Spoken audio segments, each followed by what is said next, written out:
Is it your first day? Ah, you'll be fine. In Wester Hales, that's a decent beat. That's where I was when I started. Christ, we were up and down these stairs in the high-rise flats like gerbils. I got a call once to the top flat. Woman below had heard something and she hadn't heard noises for a long time. So I go up there and I try the door, no answer. Woman down below says she's got a key for the previous tenant if I want to try it. Meanwhile, my partner Callum, a huge big guy from up north, well, he goes and gets himself stuck in the lift.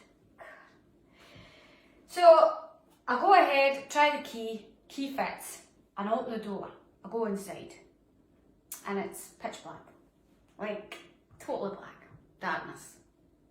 And I'm shining my torch about, but it doesn't seem to be lighting up much. And I goes, hello, hello?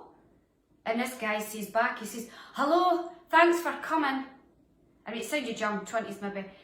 And I says, it's the police, PC Lundy. And he just says, yes.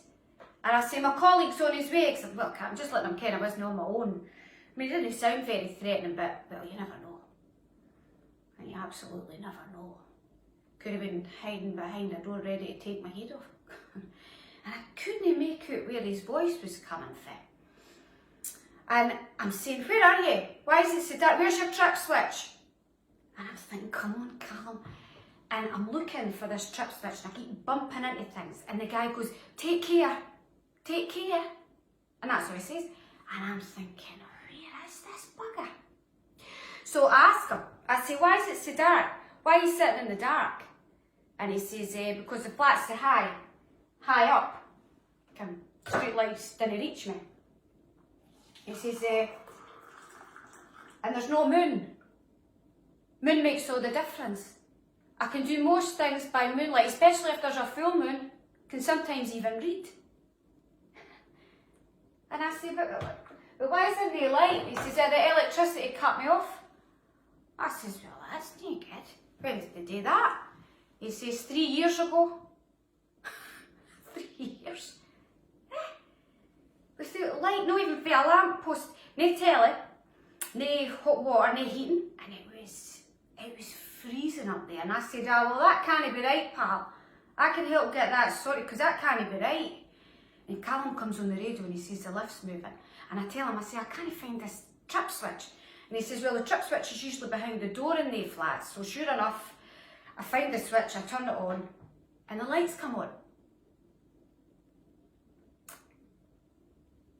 And there's nobody there. I didn't even have to turn around. I knew it. Flat was empty. There was no one there. So I had a walk around and looked in the cupboards and all the usual stuff you do. But I knew there was no one there. So I went to the woman below and I says, you know, nothing to worry about, the flat is secure, and I give her the key and she says, and is all the windows closed? And I came right away what she's getting at. And I said, oh yes, and everything's locked up and secure. And she looks relieved. And she says, well, lightning doesn't strike twice, I suppose. And I say, lightning? And she says, well, do you not mind that boy? That laddie that jumped for that flat nearly 30 years ago or more. Well, I mean, I was only 22 at the time, so I can't remember. Oh, sorry, do you want sugar? Oh, maybe it was the darkness. Maybe it was the darkness that got to him. Well, I mean, it would, wouldn't it? Okay, when Callum gets there, he says to me, how come it took you so long to find that trip switch? I says to him, because there was no moon. And he says, no moon. He says, what's that great big bloody white thing in the sky? You don't care a full moon when you see one. And sure enough, when we went inside, there it was. Just the most beautiful thing. Bright, really bright. Oh, well, it's a wee bit strong, I'm afraid. But there you go. You'll be fine.